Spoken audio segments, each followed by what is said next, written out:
I just came from the gym. I'm a little bit exhausted. So what I'm preparing here, which I started making video on my cell phone, so I'm gonna stop it to use this one. Is that I started prepare some of my meal for my post-workout. This is some leftover salad that I have, but I'm not gonna use it. I'm gonna use, where's the salad I got yesterday from this is a salad I got from Subway. I bought sandwich for my kids and they don't like to have all those vegetables in their sandwiches, so I asked the clerk if she could put it in a container for me. I wasn't expecting that much and she gave me this. So I'm gonna eat that with quinoa and ground meat. But I wanna eat some Yoca. This is really good. I'll look for the amount of fibers and stuff and nutritional value this has.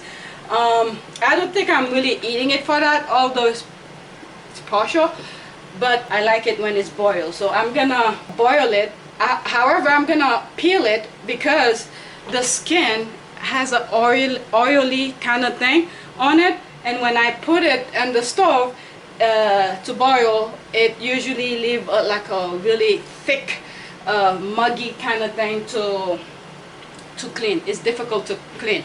So what I'm gonna do, I'm gonna peel it first. I'm gonna do that in the sink. I'll show you when after I finish peeling. And also I'm gonna have some bananas with it. That's green banana, not yellow banana. I only bought 5. I didn't want a lot, so I'm probably gonna boil all of it. But when I need it, I'll just warm it up a little to eat it. But I'm not gonna eat all 5. Maybe I'll eat 2 bananas, some of the Yoca with quinoa. I have to make sure to eat the avocado. Last time I forgot to open it to use it, and some quinoa and ground meat. So pretty much my lunch is halfway ready, except for these 2 I need to boil. So let me do that. To save time while I'm peeling these, there's a video I was gonna make that's completely separate from today's vlog. Is that while I was at the gym, there's a lady that I saw doing her exercise, and you could tell that she hasn't been working out. She's doing her thing on her own. I didn't disturb her, but you could see she's trying, right? So some of the things that she's doing, she could pretty much hurt herself. It's not like I know everything, but the idea to do this video came in mind as I was watching her, because now I want to share with you more about myself than just you know, mommy stuff.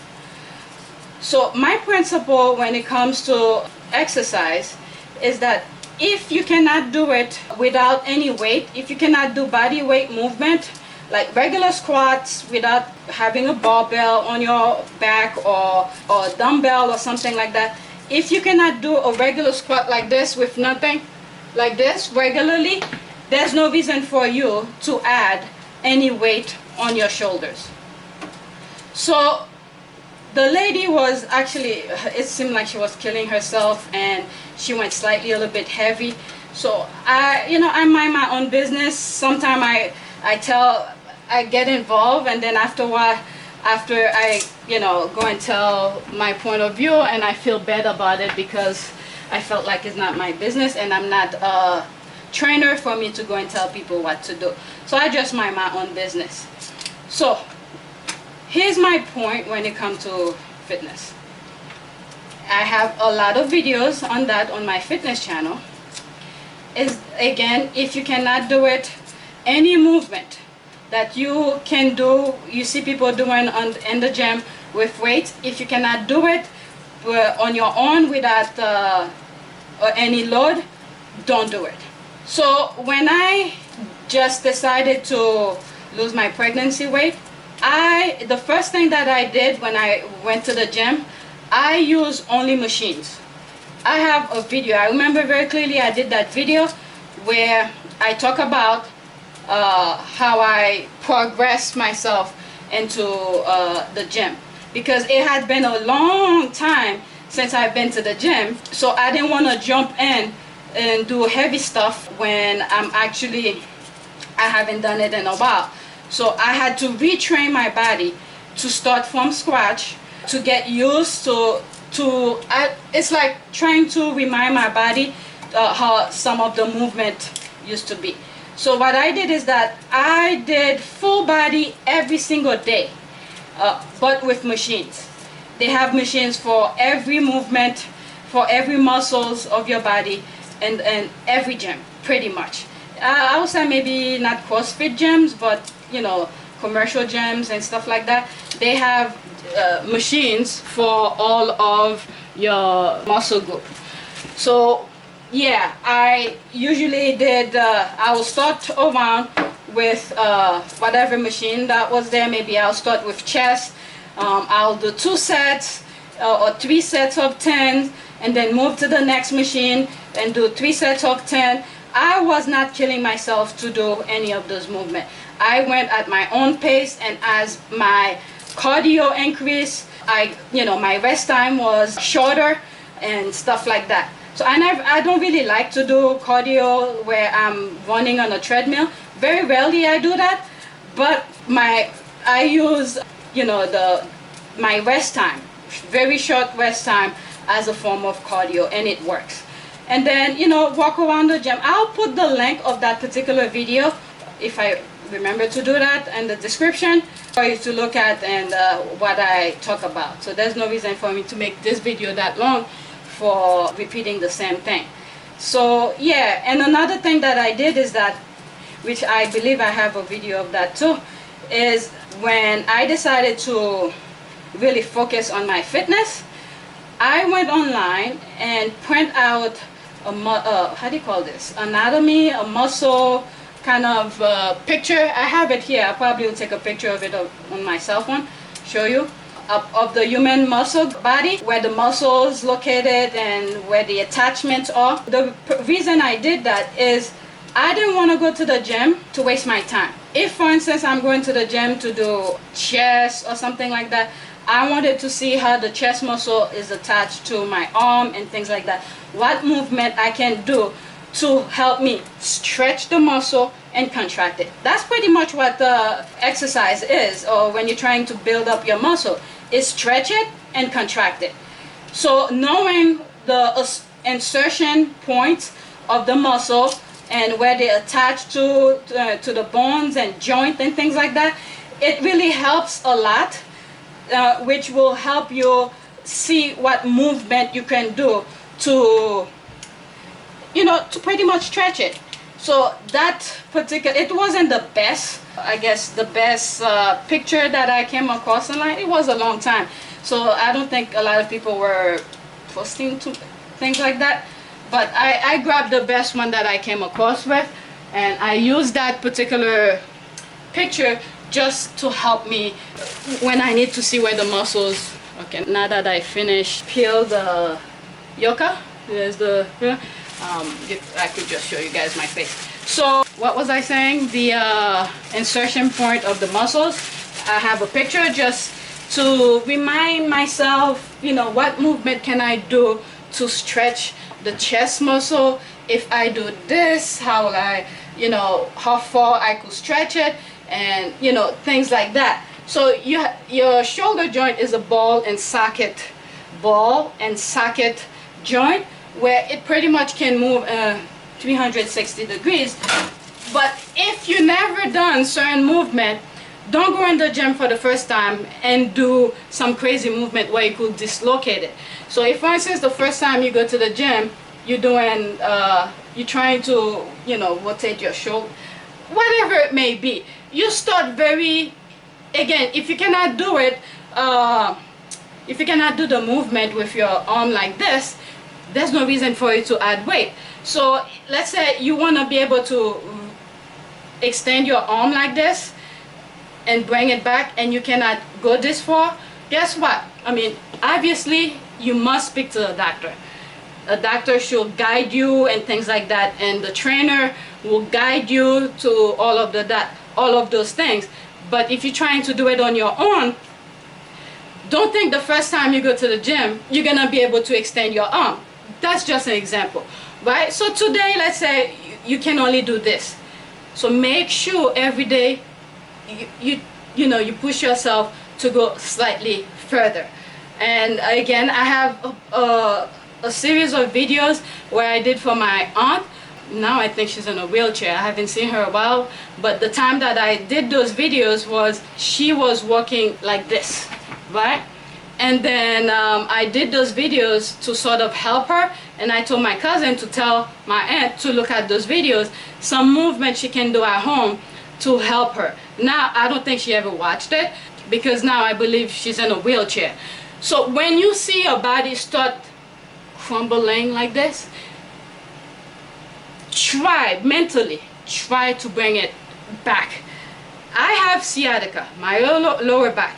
Believe me, if I did not push myself to do certain things, I will literally be like this, because that's, if as I'm doing this right now, that's what's comfortable to me for my back not to hurt.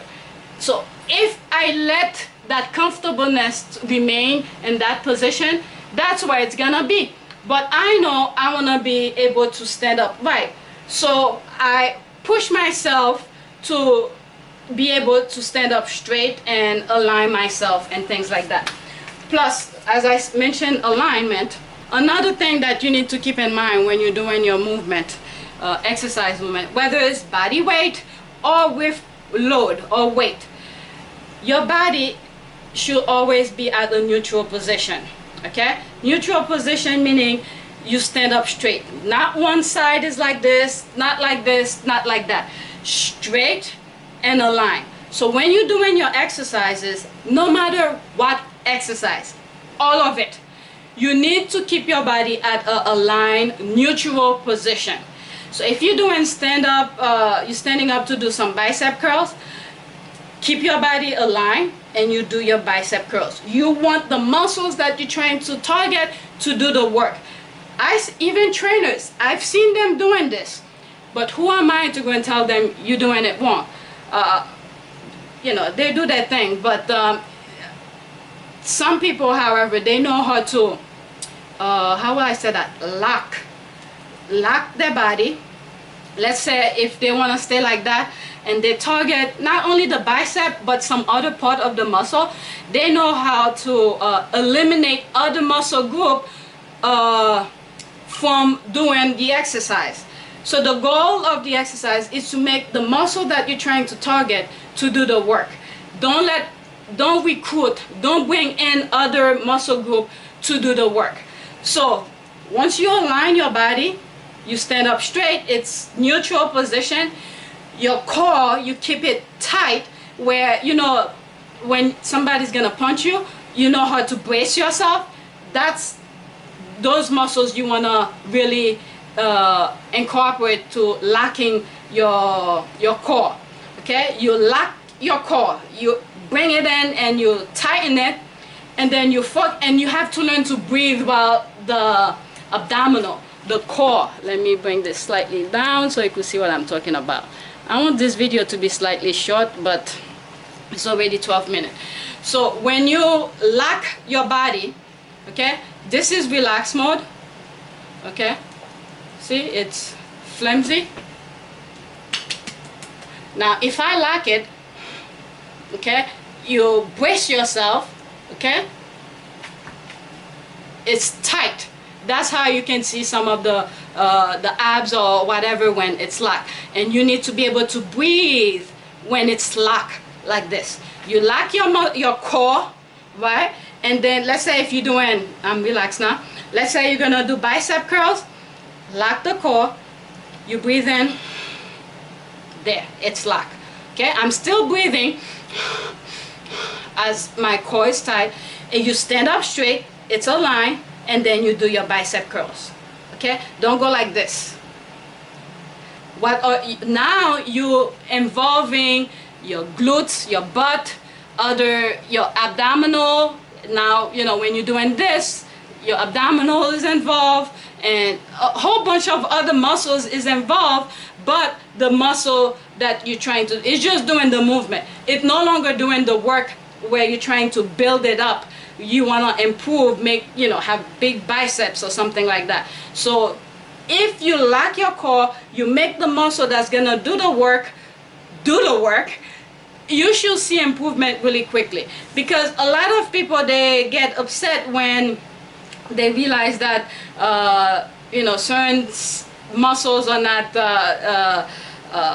I guess how will I say that, certain muscles are not being recruited or not developed. That's the word, or not developing. It's because they, you know, involve a whole bunch of other muscles when they thinking they're doing the bicep curls or whatever muscle group that they're trying to develop. They get other muscles involved to do the work. So another thing I want to say about you know, this fitness kind of thing: know your own strength. Do not be intimidated when you go to the gym. You see people doing some crazy stuff. You could see someone who's completely out of shape who can do some better things than you do, right? They might be out of shape, but they've been doing it for a very long time. Maybe their body, you know, is not. They're probably doing some sort of a diet that, you know, they are allergic to. Their body is not responding properly to it, but they are fit. Their joint is lubricated. Their joint can do the movement. So if you're a newbie, even though you look much in shape than someone who's out of shape, who's doing some crazy stuff at the gym, don't go and do what they're doing. Be at your own pace. Know your own body, what you're capable of doing, because if you injure yourself, that will be it. You will not be going to the gym anymore to do anything. So, and always try to protect your spinal cord, okay? That's when you locking yourself, bracing yourself, all these muscles around your spine and your core is tight. You lock them so they don't twitch or move in a funny way where it's gonna mess you up. So yeah, if you see someone who's doing some crazy stuff at the gym, don't go and try to do it.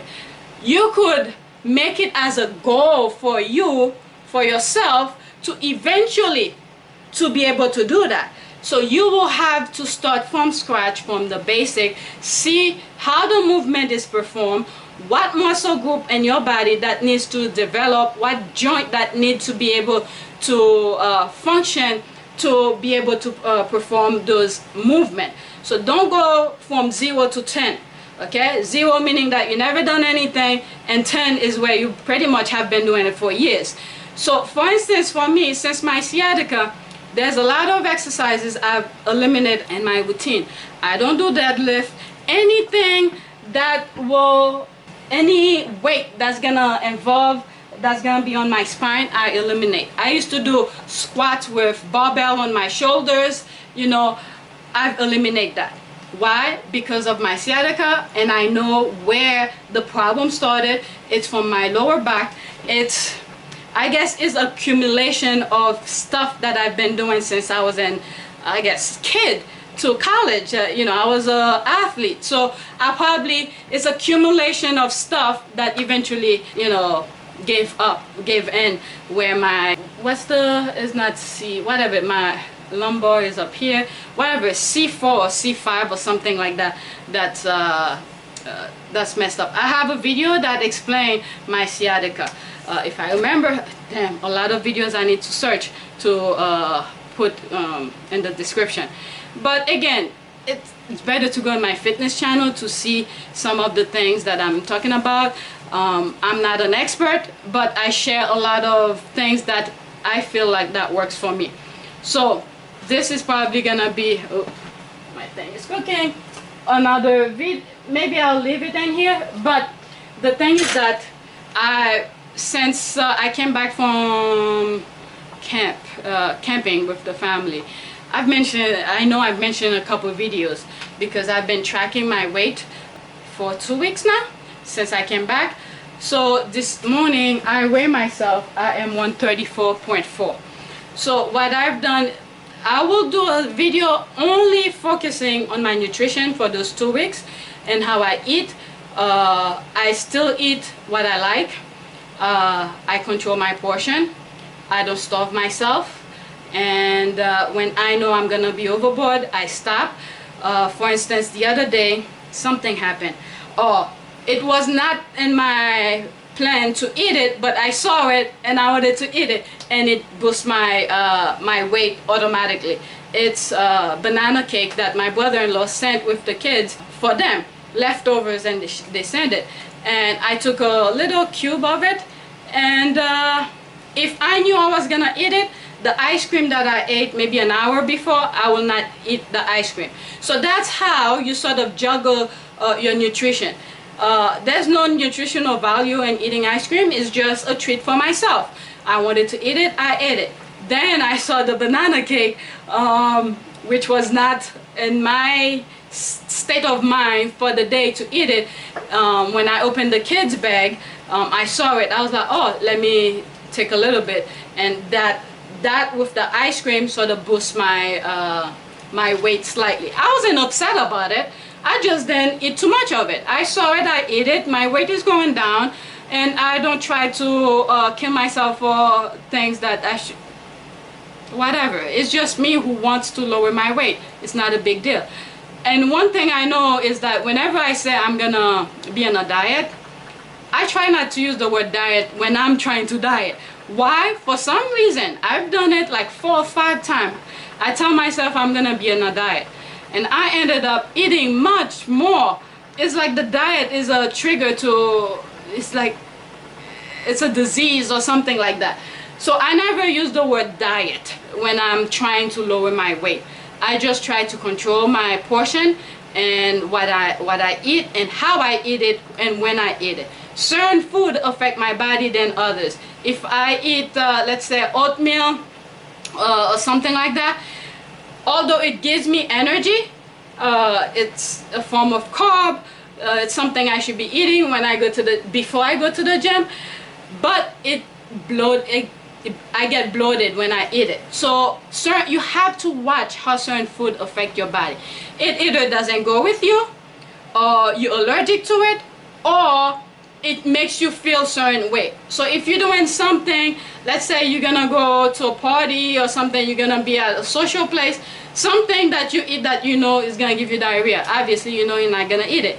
So, and if you know, again, you're gonna be at a social event, something that's gonna make your stomach big, feel bloated, you don't eat it. So if I'm going to a party or something tonight, there's no way today I'm gonna eat the oatmeal. So you know, it's things like that you need to keep in mind. Pay attention when you eat something, how it affects you, and how it makes you feel. So you have to know the type of food.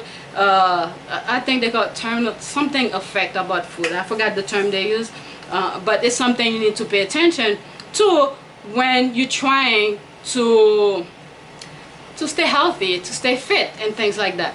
I know I'm allergic to a lot of food, like even chocolate. People say chocolate doesn't give pimples, but either the sugar in it, whatever it is, it makes me break out. But sometimes when I don't care, I eat the damn thing, but as long as it hasn't killed me yet, so I don't think it's gonna kill me. It's just it affects my face. So things like that you need to pay attention to and control your portion and know how it affects you and things like that.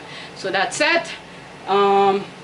I'll take a picture of my meal, and yeah, thanks for watching. Again, please don't forget to subscribe, like, and share. For today's video, I will be vlogging for today, August 22nd. Today's 22nd. My kids went to the office with my husband. That's why I was able to go to the gym at the time that I went. Otherwise, I would have gone like 5 o'clock or something like that. So yeah, I'm gonna put the banana now in the water. It's almost done. Yeah, so don't forget to subscribe, like, and share. I really want to improve, have some more subscribers. I need to do more stuff with my channel. Alright, so when I boil the green bananas, okay, even this, so I'm probably gonna wait until the Yoca is done to put the banana by itself, and the banana is gonna be cooked really quick too. Come on, keep on falling. So I'm scoring it a little bit so when it boils it's easy to peel. See it? It's cooked already. I'm not gonna eat all because I'm gonna be eating with a combination of other stuff. And the thing is that I don't like my stuff to be cooked too much where it gets soft and I get really disgusted by it. So that's that, and I will show you my meal when I'm eating. I'll probably take a picture. So that's it. And another thing I wanted to mention about my sciatica situation is that due to my lower back issue, there's only one muscle group in my body that I could, but I try not to force it, that is not very well developed. That's my butt. I used to work it out. I used to do a lot of kickbacks and things that really involve my lower back. I don't do them no more. So you have to see, which one do you prefer? Do you prefer being able to walk or looking good? I prefer to walk. So even though if my glutes, my butt is not as well developed as I would like it to be to match my rest of the body, I prefer to be able to walk.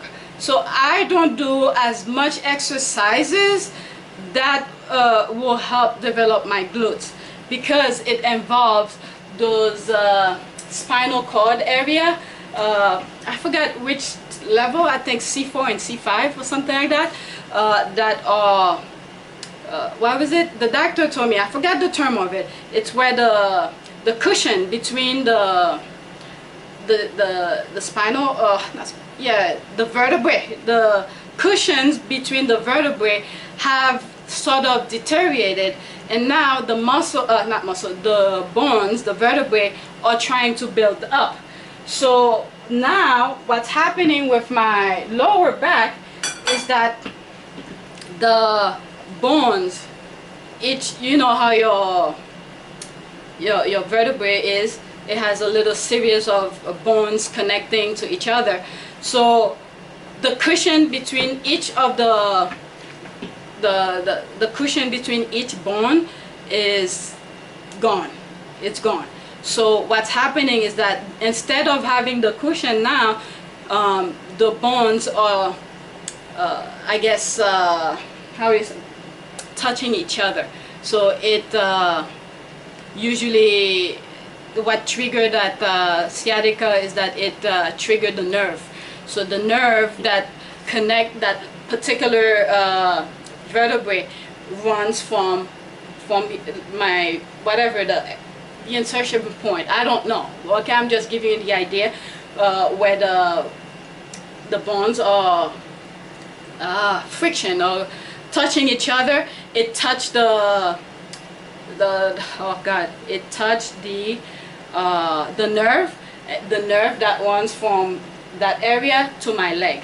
So it messed it up. So what I've done is that to prevent from having that friction between these bones, I eliminate certain exercises that incorporate movement that will trigger these exercises.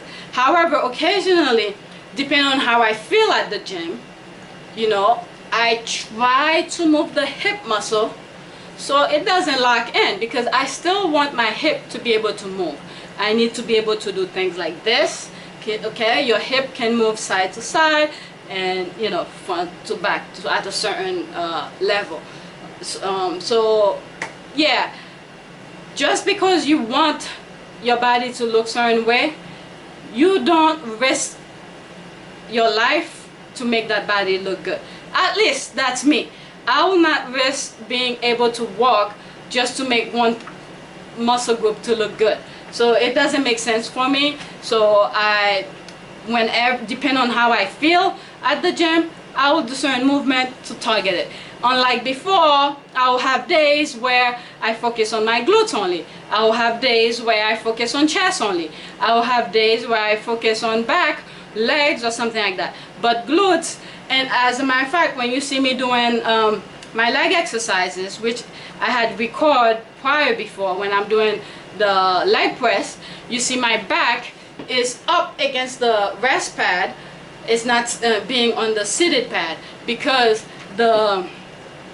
the gap between the back pad and the seating pad, there's a gap there, and that's where my lower back will be against. So to prevent when I'm pushing and then the pad is touching my lower back to trigger some pain or something like that, I just move myself up and then be able to sit comfortably and do the movement properly. So if I wasn't able to move adjust the seat and things like that, I will not be doing it. And a lot of other exercise that I've incorporated is the squat machine, where my back is against the pad. It's not straight on my my spine. So these are the things you need to consider when you're trying to stay fit, but at the same time, don't risk your life. So yeah, I wanted to include that. It seems like I'm gonna have a 30-minute videos on something so simple. All right, thanks for watching. Again, please subscribe. I really need subscribers, and if you have any question, my perspective, not as a professional in the field, my perspective and certain things, I'll be more than happy to share with you and use your own judgment to do it. But do not take my word for it. Know your own strength, your own capability, how much you could do, and stuff like that. So I'm sharing these things with you just to show you guys a different perspective of me, because I've been only showing things about my kids, you know, me doing work with them and stuff like that. So yeah, that's it. Thanks for watching.